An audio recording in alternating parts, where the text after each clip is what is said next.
David Hedges, when the state lab with Oregon Cultural Heritage Commission, this is David Milholland, he's a member of us. But here, now wait, I'm not going to steal the thunder here. I want people to know. I want people to know. He, when the state library threw all the poetry books out, you did what? You took them to the Oregon Special Collections. Well, it's a long story. No, we're just doing our sentence. He did that. Kanema Bluff. His family lived in Kanema all those years. Okay, they're here to hear. No, wait. I want to finish. He saved Kanema Bluff with the Grand Rock. I know it. That is very powerful. It is true. Okay. 8 o'clock, come on.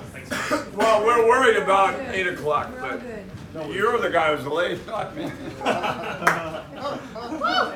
Hey, get up. It is my great pleasure to introduce you to David Hedges, my dad. He told me to keep it short and sweet, and considering the time, I'll do my best. You got all the time you need. But I am my father's son, so we'll see how that goes.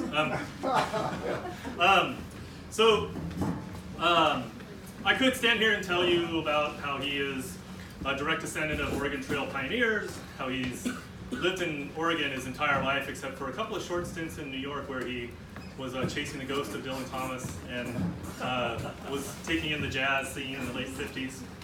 I could tell you how he wrote the newspaper advertisement that put Bud Clark over the top for his bid for mayor. I could tell you that.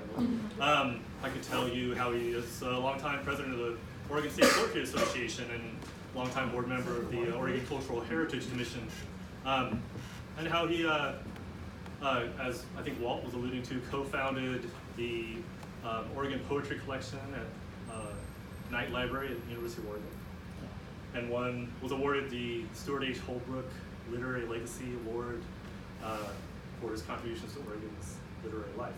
I could tell you all this.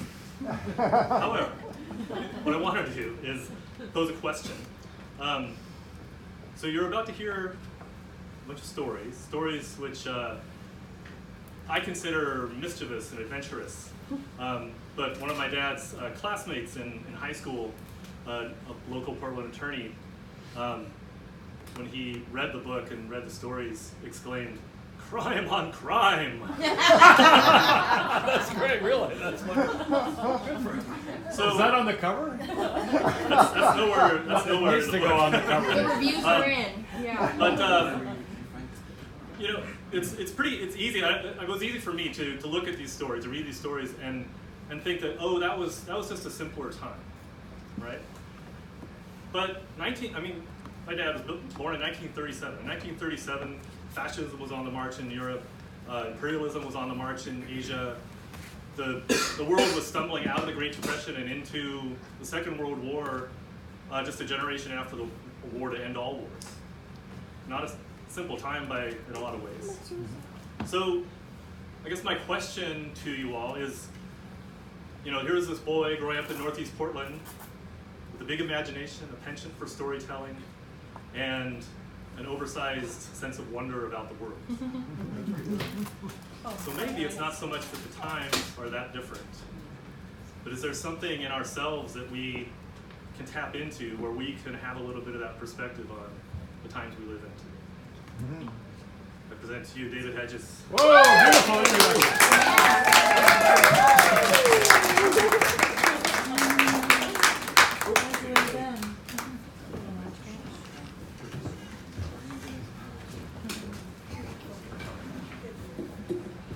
Andrew didn't mention this, but he designed this and laid it out, did the typography, and The sound should be louder.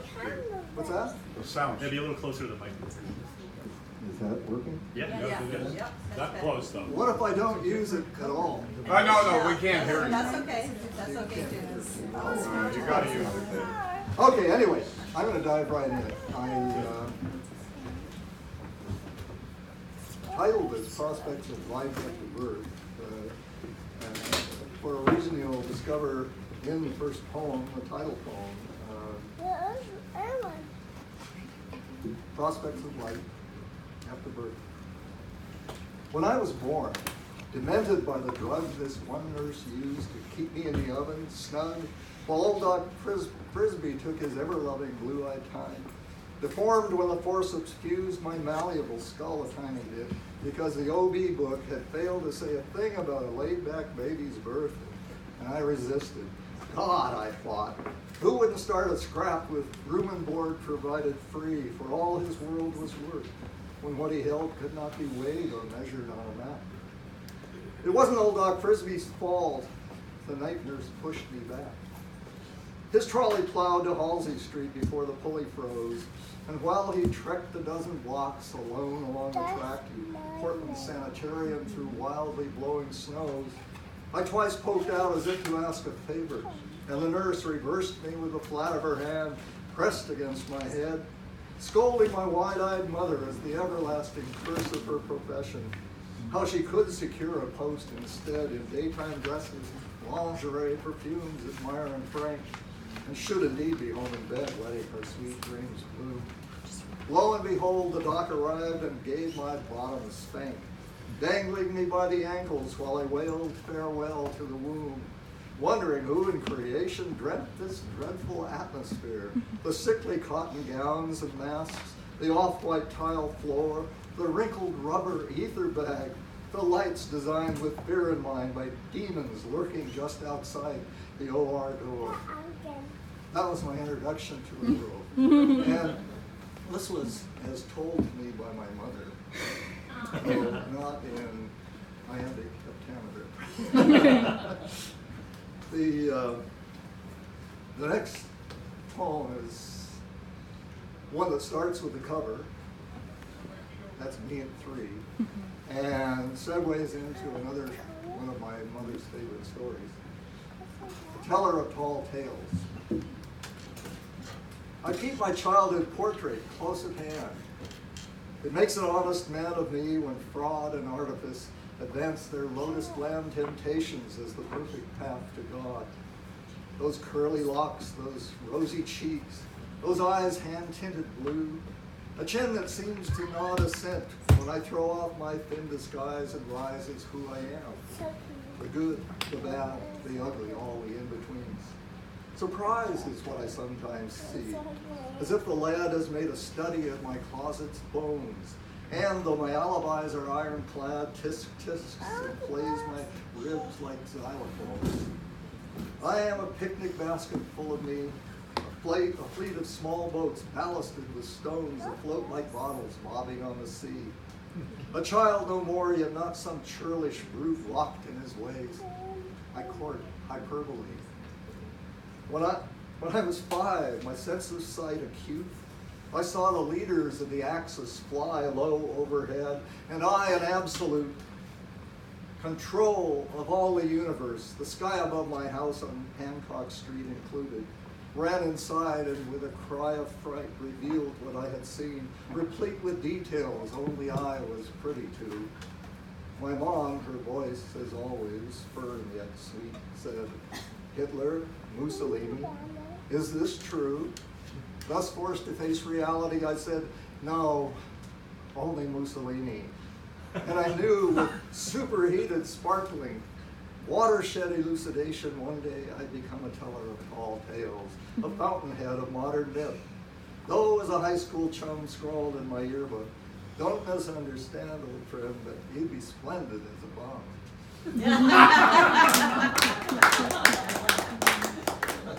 We lived a couple blocks from Sullivan's Gulch, and all the parents told all the kids to stay away from Sullivan's Gulch, which for me and my buddy Mackie was a magnet.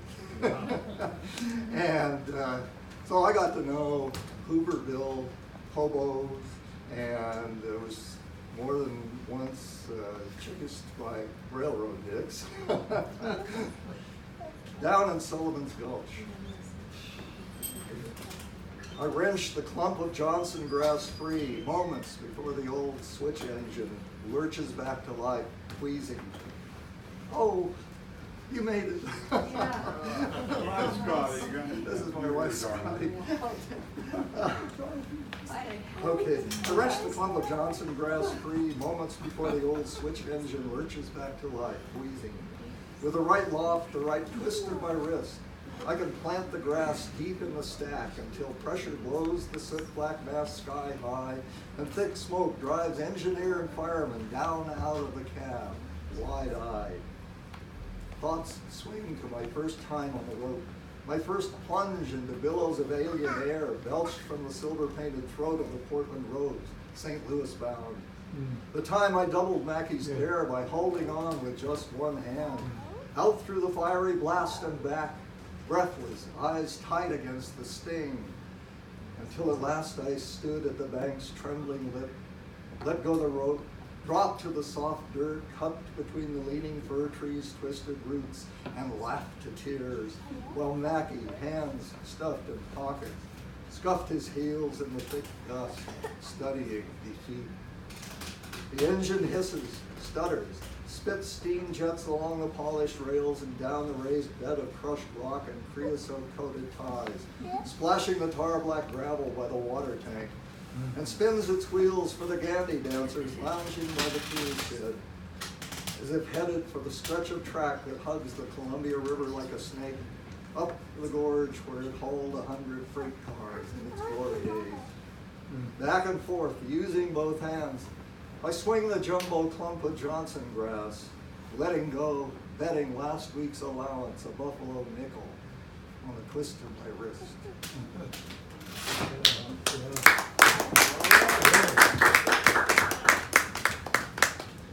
The Toll Brothers Circus came to town in 1943 and set up in the Lloyd district across Sullivan's Gulch. And Mackey and I made plans. Mackey's bad day at the circus. We hatched a plot. We show up early, hang around while people go about their work, enjoy the hustle bustle, watch the gang of roustabouts flex muscles as they jerk the heavy ropes that raise the tents, explore the cages where the cats are kept, and lurk in shadows so the plainclothes dicks ignore two kids intent on sneaking in. At first, we blended fine, but they had plans in store. A big man with 2 wooden buckets burst our bubble. How would you scamps like to earn free passes while you satisfy the thirst of our grand pachyderms? Great chance to learn about these wondrous creatures. Here, I'll show you what to do. This was a super turn for me, but Mackey seemed a little slow to go along and let his bucket drag. I never thought I'd get to know real elephants. I couldn't wait to brag to friends how I could feel their breath. But by my 7th bucket, I began to sag. My arms and shoulders hurt. My mouth was dry. Mackey, by this time, had taken off, giving me a flimsy alibi. I hobbled back and forth from water trough to pump on wobbly legs until the boss appeared and set my bucket down. I doff my hat to you, young sir. I'm at a loss to thank you for your stamina, your grit. How would you like a special seat across the big top where the dignitaries sit? Wow. A dream come true, the colors and the lights. The costumed elephants performed a skit. The trapeze artists glittered in their tights. The clown car made me laugh so hard I cried.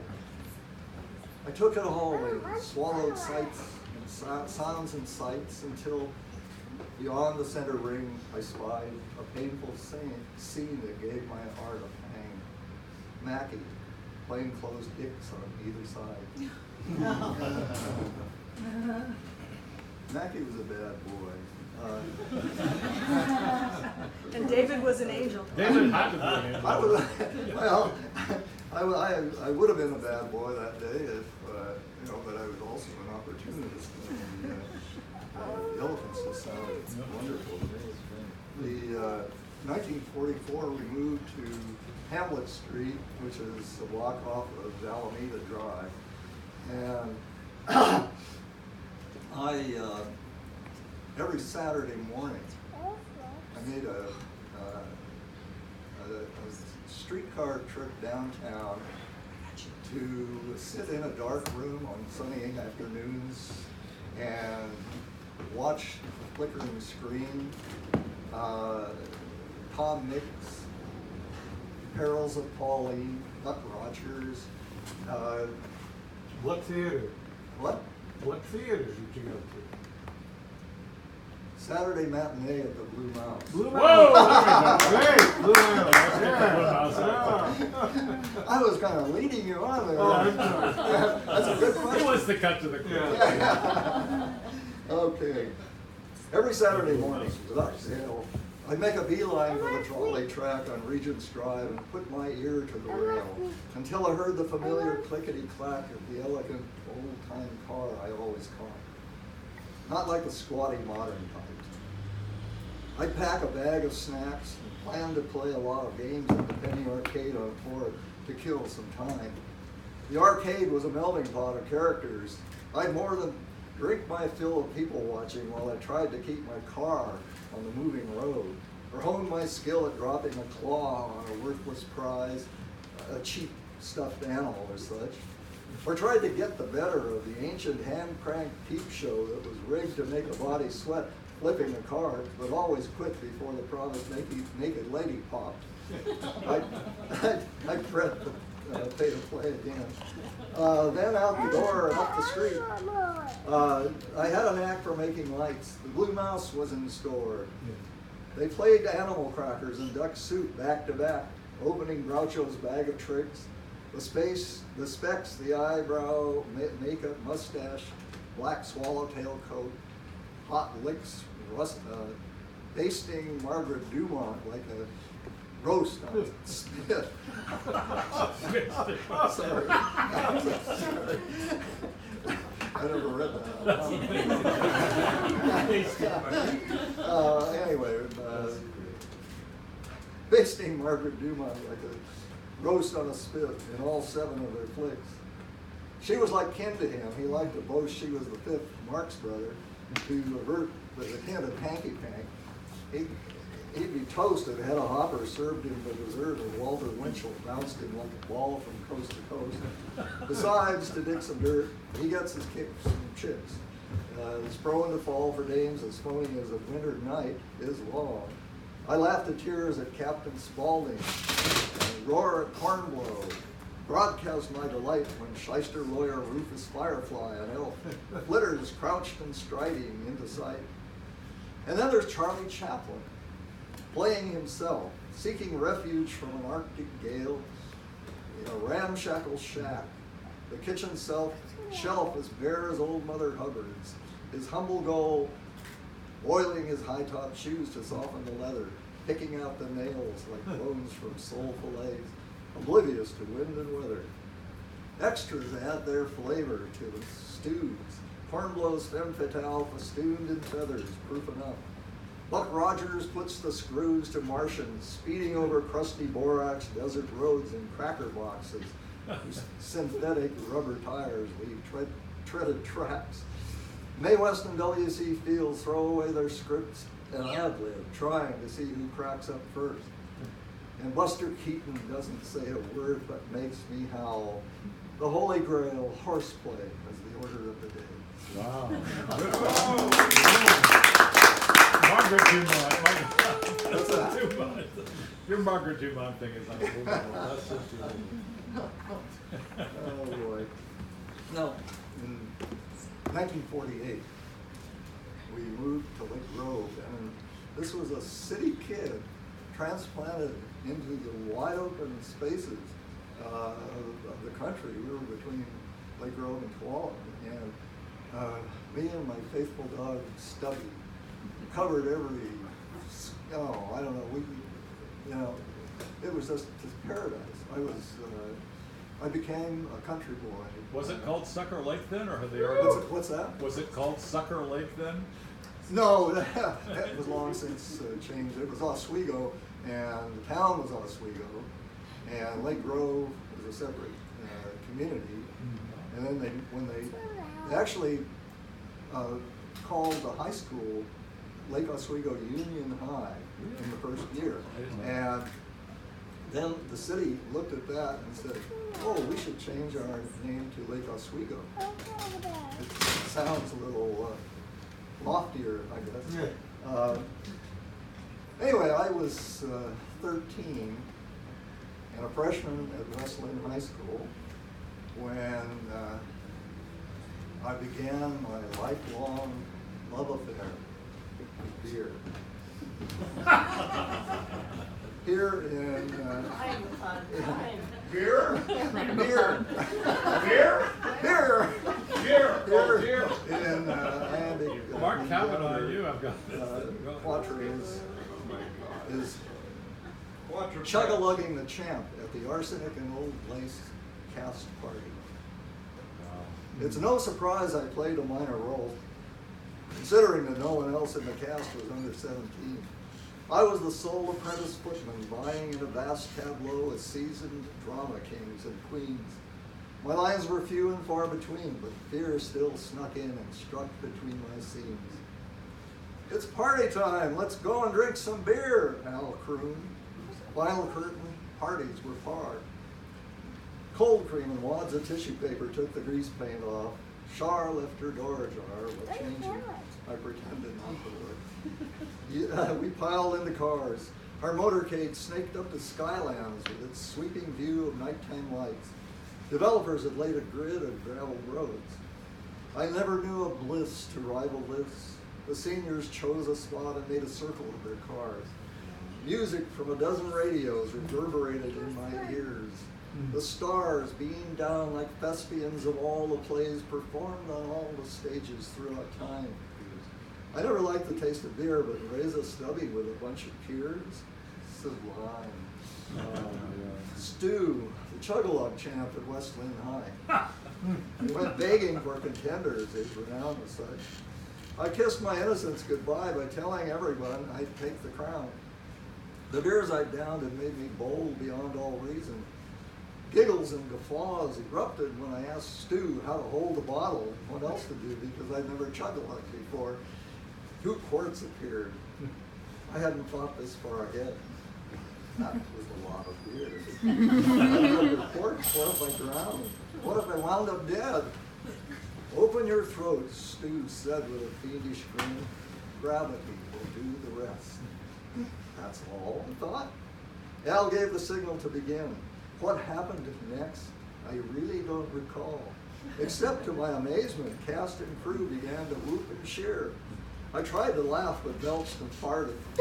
Then I heard poor Stu not only lost, I cut his time in half. Gracious in defeat, he nonetheless requested a rematch. Let's wait and see, I answered, saturated with success. I need a nap, but first I have to pee. Nothing's changed.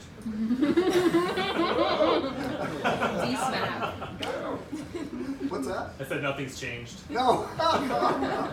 Well, yeah, it's a cyclical, I guess, in your life. Well, okay, the next year I went to Lake Oswego. They opened the school there, and I lived in Lake Road, so it was, I had no choice. But that sophomore year of mine was one of the most fantastic years. My 15th year on the planet, and all sorts of stuff happened. And here's one of the highlights, which is something else. Battle of the Strippers. And I'll give you a little background on that here. Portland Mayor Dorothy McCullough Lee, known as No Sin Lee for the way she chopped Chinese gambling dens, rode into office in 1948 on a pledge to sanitize the vice-ridden city. Brothels, strip joints, bars, and clubs fell before her juggernaut. 4 years later, Mayor Fred Peterson strode in and everything returned to normal, with not one but 2 burlesque theaters opening downtown. The Star at Northwest 3rd and Burnside, and the Capitol at Southwest 4th and Morrison. So that's the background for this poem. Dawn spread the red-hot news all over school. The shows that afternoon would be obscene. Candy Renee and Tempest Storm would duel to see who reigned as Portland's burlesque queen. The last false claims to modesty would drop. He'd heard details of Candy's new routine where suddenly a tasseled pasty pops, the curtain closes with a rush, the comic zooms on stage all flummoxed, while the plain-clothes cops scowl and scratch their noggins. Business booms. Don swore he heard the story, word for word, while lounging backstage by the dressing rooms. Knowing Don, that didn't seem absurd. He always seemed to have the inside scoop. As on our past excursions, he chauffeured 6 guys crammed inside his 2-door coupe. We headed off at noon. To pass time while we waited, Don dragged Broadway, did the loop. Soon I sat front row on the center aisle, so close I saw the pores on the comic's nose as he cracked wise, his nicotine-stained smile. I was amazed to see that all the rows, main floor and balcony, were filled with boys of high school age and men in dapper clothes. Those whose sex lives hinged on flicks and toys were there, as well as titans and tycoons. You couldn't talk for all the background noise. Candy Renee pranced out with a bunch of balloons and a hat pin. Pop, pop, pop. Her pasties clung to her nipples, hanging there like crescent moons. All eyes were frozen open. Springs were sprung. She had us worked to a froth. The climax came, a pasty dropped. The gauntlet had been flung. The star went crazy. Candy's crafty game raised hoots and hollers, whistles, claps, and cheers. In a flash, the curtain closed. The comic's lame routine had to do with buffaloes and steers, but no one heard the punchline. Out the door, and out the door and up the street we charged as one. Our fears that someone else would get in line before us or we couldn't get in at all, in vain. I wound up front row, center aisle, main floor. When Tempest Storm sashayed on stage, my brain shot ripples down my spine and tipped my chair as if I had been hit by a speeding train. Her eyes were clear and bright, and oh, her hair, a flaming torch from tiers of overhead lights with gels. Her skin both luminous and fair, and oh, her breasts, devoured in tiny bites by hordes of adoring fans. Her 44 double Ds uncuffed, twin swans whose flights of fancy soared. Not mimicry of horror as Mayor No Sin Lee and the ilk were taught. Their training aimed at thou shalt not adore the human body due to its finely wrought, but classic practice of an ancient art. Her bosom mesmerized, her movements caught me in their ebbs and flows and broke apart like waves on a tropical shore. The water warm, the air perfumed, humidity off the chart. Both pasties flew. 2 points for Tempest Storm, but not before she twirled her tassels, first this way, then that, as if it were the norm for breasts to be rotated, then reversed, then swung in orbits with opposing arcs. I read that all her moves were unrehearsed. She let her body sway until the sparks began to fly, then reeled the suckers in. The tunas swooned, the dolphins flipped, the sharks went on a feeding frenzy. Through the din that rose as pasties fell, I heard the screech of whistles. House lights flared. A loony bin was tame compared. Turn the page here. And there. Okay. We heard a speech by Portland's top cop, Diamond Jim Purcell himself, bullhorn in hand, about this breach of decency we all had witnessed. Hell is a preferable place to be. Of course, he hung out at the Star where Candy rang his bell, so he would know. I wisely held my tongue. Don told his crew to stick like glue, he'd lead us out. We slithered like a snake among the patrons waiting, willing to concede defeat. Beneath the stage, behind the pit, Don swung a small door wide. He guaranteed our safety through the passageway. Don't split, stay cool, pay no attention to the rats. 10 minutes later, there appeared a slit of light. We stumbled on a clutch of cats in an alley lined with smelly garbage cans. Much better than a bunch of dicks with gats and nightsticks, loading people onto vans. Then, no. Dawn dug Tempest Storm, a double wow, a doll. Already he was making plans. He went on about her knockers, how he'd like to be a flea in her brassiere, how he'd seen smaller udders on the cow. The whole drive home, I listened to him steer the banter back to weeds. His term for breast, bazooka, pooter, bumper, chug, made clear that he was prematurely weaned, confessed that he was starved for motherly love. In fact, was what a Freudian would call obsessed.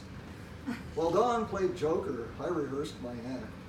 Once home, I had to face the music, trust my parents wouldn't press me till I cracked. They didn't know I skipped. I was nonplussed.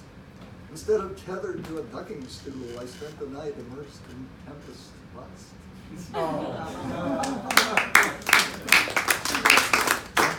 Well, I've got a couple more, and let me turn the pages here. I had developed an aversion to ham-handed authority, and so maybe all kids go through this, but I was a rebel, and this next one is in my senior year,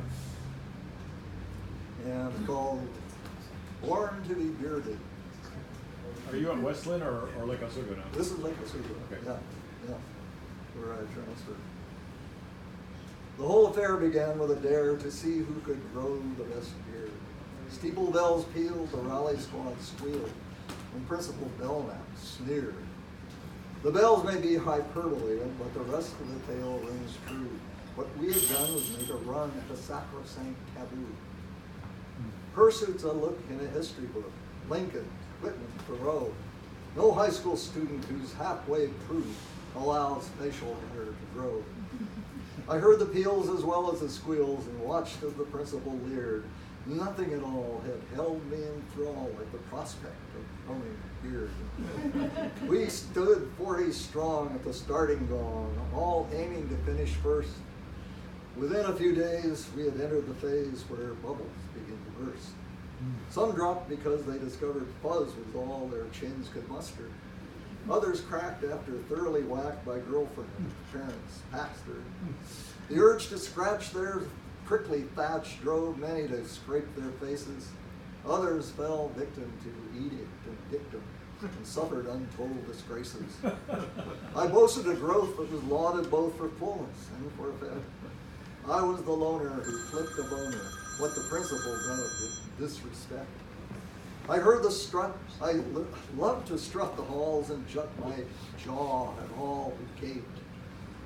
This Barbie was a prize because one glance of she felt undraped. I was the fool who mocked her rule over the senior class, as if advisor made her the wiser and less of a horse's ass. She, to be fair, though I didn't share her spit-polished boot way of thinking, ran a taut ship where fear of a slip kept many a soul from sinking. At first I wondered if I had blundered somehow in her drill sergeant eyes. Then it dawned on me, I was born to be free, a type she was born to despise. On a Friday night by the full moon's light, while my date and I were drowned in suds in the back of my rattle trap, the contest winner its crown. I spent the weekend at the creek nursing my downsized ego. I'd blown my chance to sing and dance as the hero of Lake Oswego. All was not lost. I weighed the cost of tossing my razor for keeps. What could they do other than skew my odds in the scholarship sweeps? Thin-veiled threats from teachers' pets failed to pop my balloon. I chose to wait and trust to fate. The showdown came Friday, high noon. Principal Belknap, mad as hell, made it abundantly clear. Come Monday morn, if your beard isn't shorn, you're out on your ear, you hear? Belknap was tough. He called my bluff. What could I do but crumble? Without a prod, I gave him a nod, a barely audible mumble. I spent the weekend cheek to cheek with Mary and Sister Mirth, whose lively chatter settled the matter. Concede, no way on earth. On Monday morning, the clarion horn sounded a softer tone. Living to fight for what was right, my taunts fell at his bow. Wow. Oh, bless you. Did we introduce my daughter? Kim.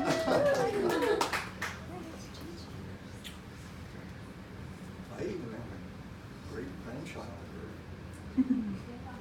Beautiful great grandchild. Go, Ainsley, talk about Ainsley. Come on, he's up there. No, he's my grandchild. And so is Jamie, and so is Aaron. Another generation. But we're not Okay, as cute well- as Alistair. Alistair is much cuter. You know, on the Well, beard you're not thing, supposed to I got agree. the last laugh, but there's a backstory to this next poem. It's actually a prose piece that precedes the last poem here. And I had to go before a juvenile court judge for minor in possession. And I told the judge that I couldn't, that it would look really bad on my record if you know, this wasn't dropped, because I was applying for a Naval ROTC scholarship. So, that was on a Friday. On Monday, I applied for the scholarship. And this is the reaction of the senior class advisor, Miss Barbie, whose name is the title. Miss Barbie stares at me in disbelief, rereads the letter, double checks my name. Her battleship lays battered on a reef. You, a Navy scholarship? Good grief. My lot was blocked her Admiral brother's fame. Miss Barbie stares at me in disbelief, picks up the phone receiver, dials the chief of naval operations. Racked with shame, she, like her ship, lay shattered on the reef. Arlie, Francis here, I have a beef. Her wrinkles bulldog deep, her cheek aflames. Miss Barbie glares at me in disbelief. The matter's cast in brass, in bold relief. The Navy doesn't play a guessing game. Her looking glass lays scattered on the reef. I jam her radar with my stealth. A thief, I steal her compass, compromise her aim. Miss Barbie stares at me in disbelief. Her battle flag lays tattered on the reef. So, there's a lot more in here.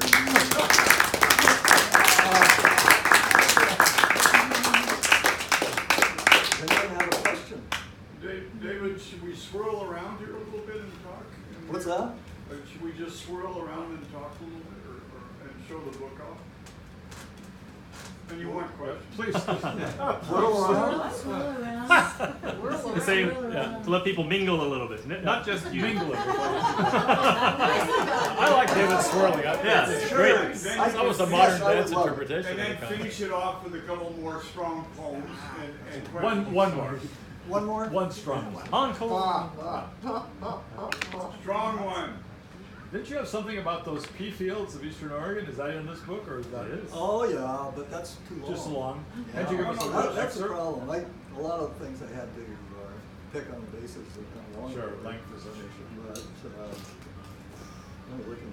David, I thought it was an Eastern Oregon book. Oh, yeah. In fact, it was the story of my pea harvest adventure that caused my classmate to say crime on crime. If he had heard about me, he didn't get to the DUI, or he would have said crime on crime on crime. Wow. Crime on crime. No, I spent 2 summers in the pea harvest, and one was I was there on a lark and lived on a ranch and had adventures had a romance with an Indian girl who drove a truck, and also got in a little trouble. You're in Umatilla County, right? Umatilla County, and so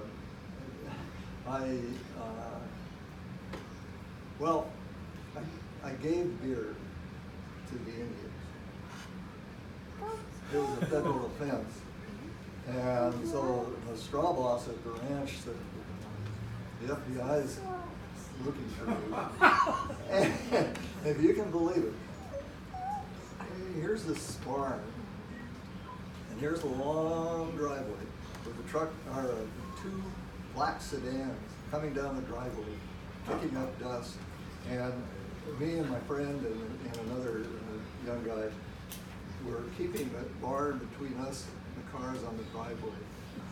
We got a ride in a pickup truck, went through a roadblock, and the guy didn't give us away. We were under a tarp in the back of his pickup.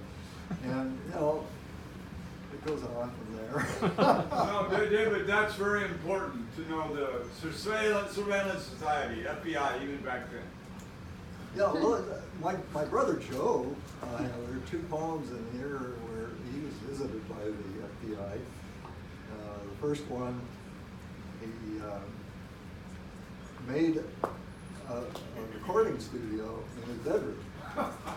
Now, not too many people would do that, but he was going to junk stores and getting tubes and all these things, and he made a radio station. And so he was proudly broadcasting classical music when down the road came a car with a slowly spinning antenna on top and two black sedans. Wow. David, do Brother Joe. What? Do Brother Joe. Brother Joe, do the poem. Oh, no. Wrong book. So there's two good jokes. Should I do that one? Yeah, you loved your brother. He's buried in Kanema Cemetery. Come on. Oh, well. No, it is. You love the story. Actually, I can do the radio one. The Yeah. other one was his assignment to write a paper. You know, pick a name of a country out of a hat and write a paper. And he picked Russia. And this was at the height of the Red Scare. So he didn't just get an encyclopedia and copy something down. He wanted to know everything that he could about the Russians. And so he went down to the richest cigar store and got a copy of Soviet Life and clipped out, you know. And then he sent a letter to the Russian ambassador. And he got a reply from the third secretary promising him a bundle of brochures and things that show how wonderful their society is versus ours, which is decadent. What year are we in? What year, David? 50. He must have triggered more little alarms in the State Department. Yeah. So here came the two cars down the Pilkington Road again, and fortunately the parents talked him out of calling him off. Wow. I don't even know. Are you sure? Well, you loved your brother, Joe. Well, I know I love my brother. Yeah, we want to hear it. We want to hear it, Grandpa. Are you game for one more? Yes, Here we are. please. One more. Woo! One great one. Oh. Okay, let me find this. Okay. I have a bunch of joke poems in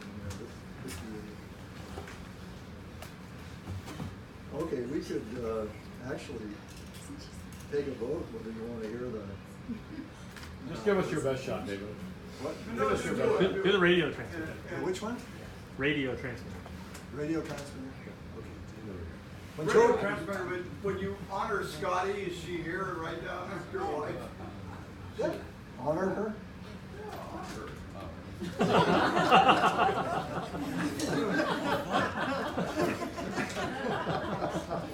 Okay. I have a number of other Joe poems. They're all sonnet sequences, and well, kind of I take liberties with the sonnet form, but and they're syllabic. That doesn't mean anything if you're not a poet. I guess. Okay. When Joe built a radio transmitter, with time and energy to burn, Joe took to prowling book junk stores, buying up spare parts, chassis, turntables, tubes. Using his smarts and following instructions in a book, he launched KJOE. Tchaikovsky's first concerto flowed from his studio late one day, but before he could celebrate the sweet taste of success, his bubble burst. The switchboard lit up, blinking like a string of Christmas lights at KEN, where Game 5 of the World Series hung in one strike. Fans screamed their wrath. The station vowed to wring somebody's neck, not knowing who to blame. Meanwhile, Joe waxed effusive through the mic, announcing Brahms complete with program notes, the way a baseball commentator fills the dead space with a player's batting skills. In Joe's case, how the Fourth Symphony floats like a dark cloud over a frozen land. The words imprinted on the cardboard box. Between the records and his little talks, he kept the airwaves filled. The narrow band where baseball history was being made was his, all his. The folks were at the store, and I was outside lounging on the fence when up the road I spied a motorcade. 2 black sedans and a truck from a war movie, with slits for windows, an immense antenna spinning slowly overhead, and a speaker with 4 horns. Fuzzy fears crept up my spine and buzzed about my ears. I saw the end, my body lying dead, crisp as a strip of paper on the beams of Martian ray guns. Suddenly the truck slowed to a crawl, its grid antenna stuck in a narrowing arc. In all my dreams, I never thought my house would host a crime. But sure enough, the trucks pulled up in front and stopped. Its fixed antenna pointed straight at me. 2 men in snap-brimmed hats, meantime, stepped from the car. The one who spoke was blunt. We're FBI, we're coming through the gate. I ran inside and hollered up the stairs, they're here to take away your radio. Imagine their dismay when out strolled Joe, a grin across his freckled face. 2 pairs of snap-brimmed hats popped from the second car, 6 men all told in double-breasted suits with shoulder-holstered caps. You in cahoots with anyone? The spokesman asked. Bizarre, said Joe. It must have been the Viennese waltzes. The folks got home before the feds had time to rush the porch and break the door down. With Joe's clandestine transmitters seized, they piled back in their cars, shaking their heads and muttering about the final score. Oh,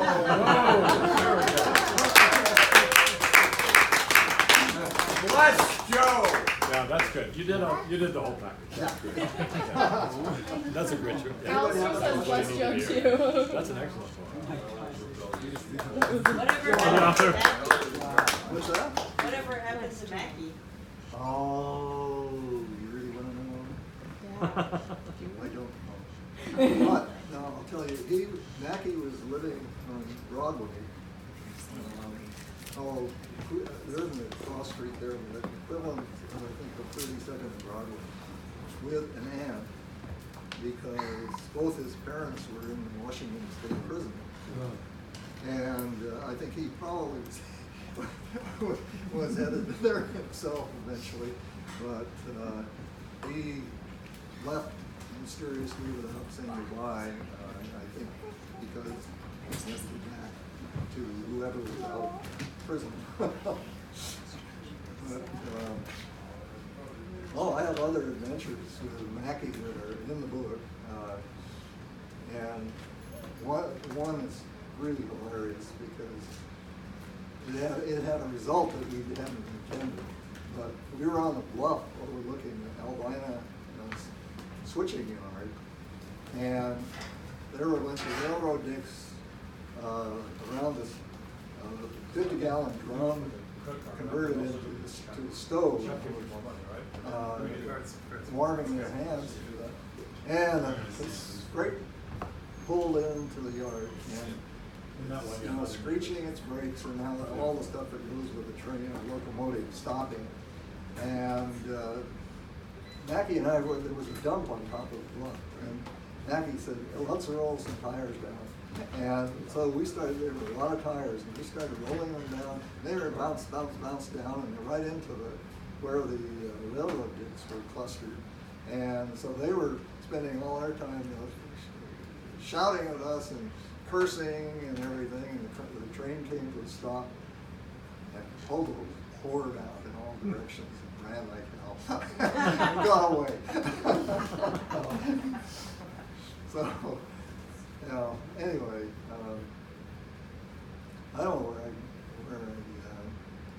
well, isn't it just an adventurous spirit? It scares me now to think about swinging out on a road. I was only 6 years old. I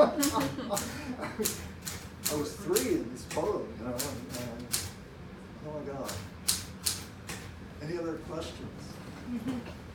Well, did you guys learn anything? Always. I learn things just by being around you. Okay, well, let's see, I've got a son, grandson, granddaughter. Where's Alistair? Oh, okay. Great And, grandson. my great grandson, Alistair, I don't know whether his parents were thinking of me or what, but his middle name is Trouble. They may have actually been channeling you, for sure. Okay, well, thank you for coming, and I'm sorry. Give you a round of applause. Oh, thank you.